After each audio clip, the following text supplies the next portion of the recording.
तो आइए भागवतम का मंगलाचरण करते हैं। ओम नमो भगवते वासुदेवाय। ओम नमो भगवते वासुदेवाय। ओम नमो भगवते वासुदेवाय। नारायणं नमस्कृत्यं नरं चैव नरोत्तमं देवीं सरस्वतीं व्यासं ततो जयमुदीरये। नष्टप्रायेषु भद्रेषु नित्यं भागवत सेवया भगवती उत्तम श्लोके भक्तिर्भवति नैष्ठिकी। मूकं करोति वाचालं पङ्गुं लङ्घयते गिरिं यत्कृपातमहं वन्दे परमानन्दमाधवम्। कृष्णाय वासुदेवाय देवकी नंदनाय च नंदगोपकुमाराय गोविंदाय नमो नमः।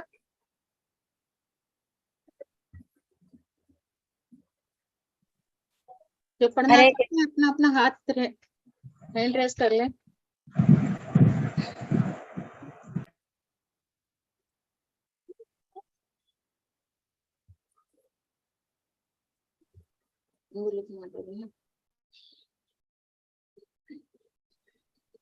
हरे कृष्ण। जयप्रकाश प्रभु जी पढ़िएगा श्लोक। हरे कृष्णा माता जी। हरे कृष्ण प्रभु। तत्र कीर्त्यतः विप्रा विप्रदिशे भूरि तेजस अहम च अध्यगमं तत्र निविष्ट तत् अनुग्रहात् स अहम व सर्वास्यात्मि यथा अधितम यथा मति। हे विद्वान ब्राह्मणों, जब श्रील सुखदेव गोस्वामी ने वहां पर महाराज परीक्षित की उपस्थिति में श्रीमद् भागवतम सुनाया तो मैंने अत्यंत ध्यान पूर्वक सुना और इस प्रकार उनकी कृपा से मैंने उन महान शक्ति संपन्न ऋषि से श्रीमद् भागवतम सीखा।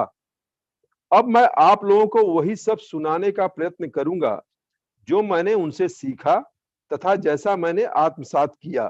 तात्पर्य, यदि किसी ने श्रील सुखदेव गोस्वामी जैसे स्वस्वरूप प्रसिद्ध महात्मा से श्रीमद् भागवतम सुना है तो निश्चित रूप से उसे श्रीमद् भागवतम के पृष्ठों में भगवान श्री कृष्ण के प्रत्यक्ष दर्शन हो सकते हैं।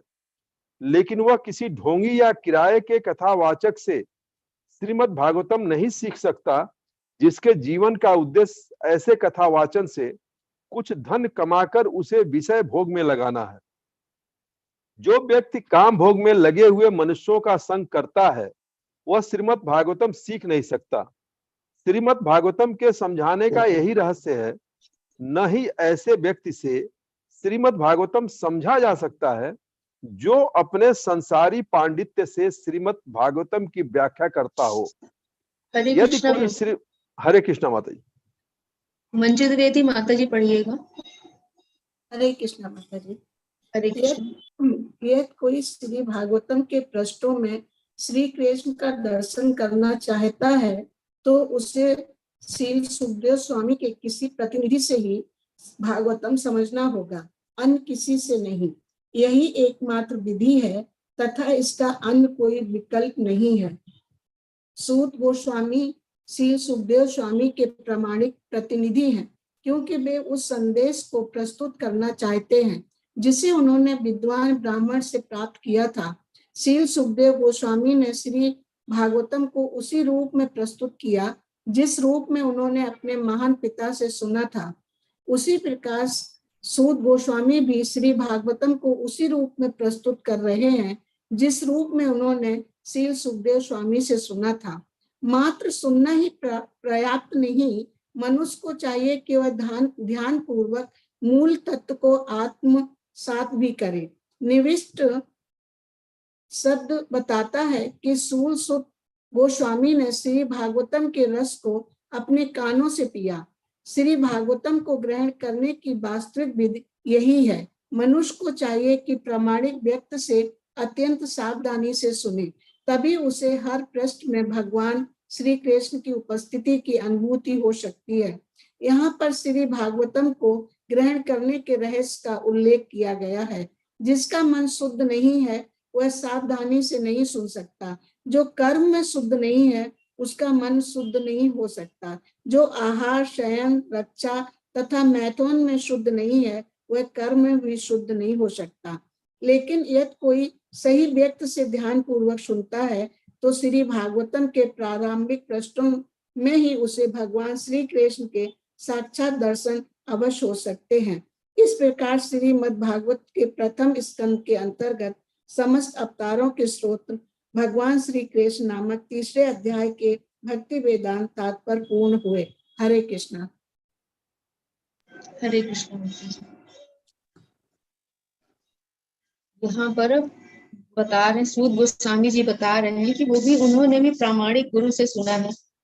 उसके बाद ही मैं वहां पर सुनाने की कोशिश कर रहा हूँ कि जब हे विद्वान ब्राह्मणों, जब सुखदेव गोस्वामी ने वहां पर महाराज परीक्षित की उपस्थिति में भागवत सुनाया तो मैंने अत्यंत सावधानी पूर्वक सुना। तो अब यहाँ पे सूत गोस्वामी जी बता रहे हैं कि मैंने जब सुखदेव गोस्वामी जी परीक्षित महाराज को सुना रहे थे तो मैंने अत्यंत सावधानी पूर्वक, ध्यान पूर्वक उसको सुना था और उनकी कृपा से मैंने उन महान शक्ति संपन्न ऋषि से भागवत सीखा।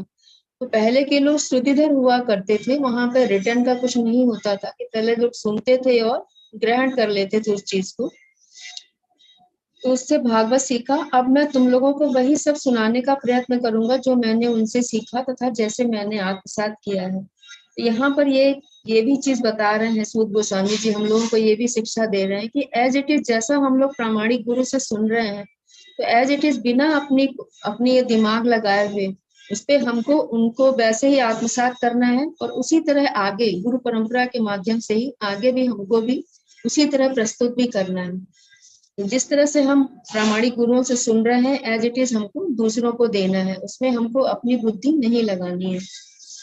फिर आगे प्रभुपाद जी तात्पर्य में लिख रहे हैं कि यदि किसी ने सुखदेव गोस्वामी जैसे स्वरूप सिद्ध महात्मा से भागवत सुना है तो उसे भागवत के पृष्ठों में भगवान श्री कृष्ण के प्रत्यक्ष दर्शन हो सकते हैं। तो सुखदेव गोस्वामी जैसे स्वरूप सिद्ध महात्मा यानी कि जिसकी इंद्रियां पूरी तरह से नियंत्रित हो और उन्होंने तप किया हुआ है, जो व्यक्ति तप करके आए हैं जिसकी इंद्रियां नियंत्रण में होगी, उनको बाहरी दिखावे से कोई मतलब नहीं, भौतिक कार्यों से कोई मतलब नहीं है, तो ऐसा व्यक्ति जब भागवत कहता है तो जो श्रोता है उनको भी भगवान के साक्षात दर्शन हो सकते हैं।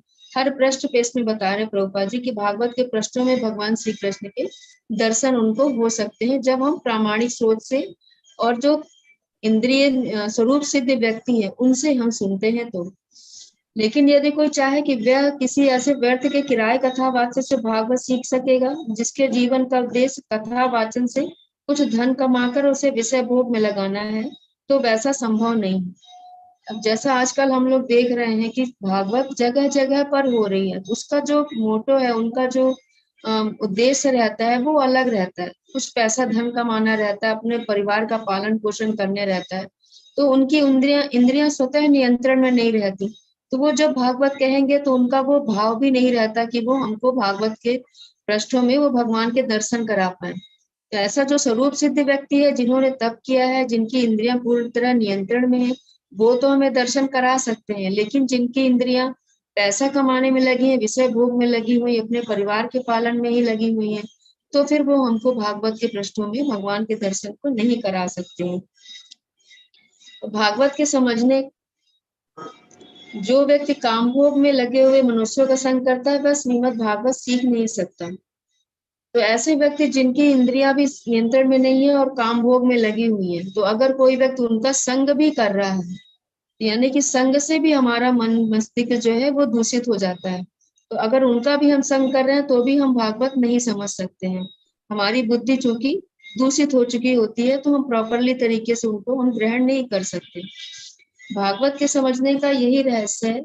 ना ही ऐसे किसी व्यक्ति से भागवत समझा जा सकता है जो अपने संसारी पांडित्य से भागवत की व्याख्या करता हो। यदि कोई भागवत के पृष्ठों में श्री कृष्ण का दर्शन करना चाहता है तो उसे सुखदेव गोस्वामी के किसी प्रतिनिधि से ही भागवत समझना होगा, अन्य किसी से नहीं। यानी कि जो हमको प्रामाणिक गुरु हैं हमारे सुखदेव गोस्वामी, व्यासदेव जी की परंपरा से अगर आ रहे हैं तो हमको उन्हीं से भागवत सुननी है, अन्य किसी स्रोत से हमको नहीं सुननी है। तो वरना हमारा हम जो पैसा दे भी रहे हैं तो उसका भी हमें कोई भी ना ही सुनने का और ना ही दान का कोई पुण्य लाभ हमको प्राप्त हो पाएगा। सूत गोस्वामी सुखदेव गोस्वामी के प्रामाणिक प्रतिनिधि हैं, क्योंकि वे उस संदेश को प्रस्तुत करना चाहते हैं जिसे उन्होंने विद्वान ब्राह्मण से प्राप्त किया था। सुखदेव गोस्वामी ने भागवत को उसी रूप में प्रस्तुत किया जिस रूप में उन्होंने अपने महान पिता से सुन रखा था। और सुखदेव गोस्वामी ने जैसा व्यासदेव जी से सुना था वैसा ही आकर के उन्होंने उन ब्राह्मणों को परीक्षित महाराज के सानिध्य में सुनाया। और सूत गोस्वामी जी ने वहां से सुना सुखदेव गोस्वामी जी से, और अब वो इन ऋषियों को, शौनक आदि ऋषियों को उसी रूप में प्रस्तुत कर रहे हैं यहाँ पर। उसी तरह सूत गोस्वामी भागवत उसी रूप में प्रस्तुत कर रहे हैं जिस रूप में उन्होंने सुखदेव गोस्वामी से सुना। केवल सुनना ही काफी नहीं, मनुष्य को चाहिए कि ध्यान पूर्वक मूल तत्व को आत्मसात करे।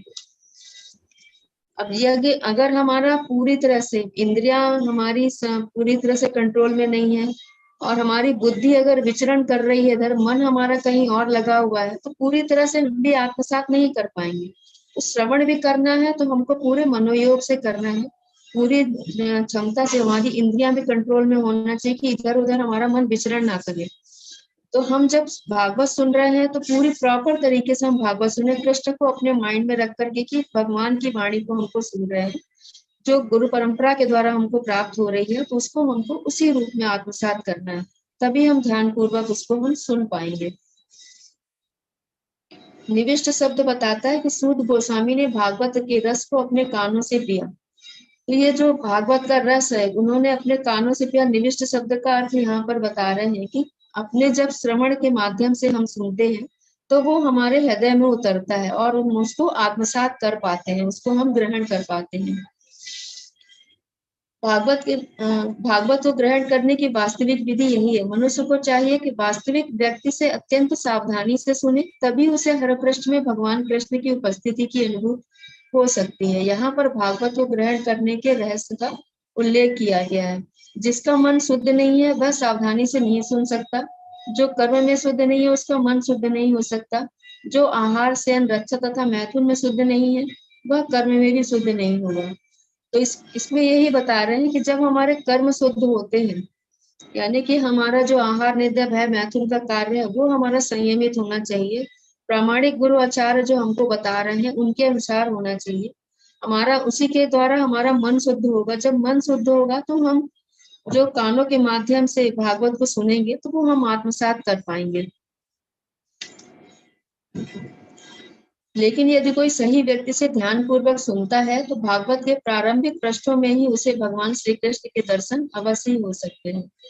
तो अगर हम लोग प्रामाणिक गुरु से सुन रहे हैं, प्रामाणिक जो स्वरूप सिद्ध व्यक्ति हैं उनसे अगर हम सुन रहे हैं तो फिर हम जो भागवत है उसमें हम भगवान के दर्शन को स्वाभाविक तौर पर कर सकते हैं। हरे कृष्णा। किसी और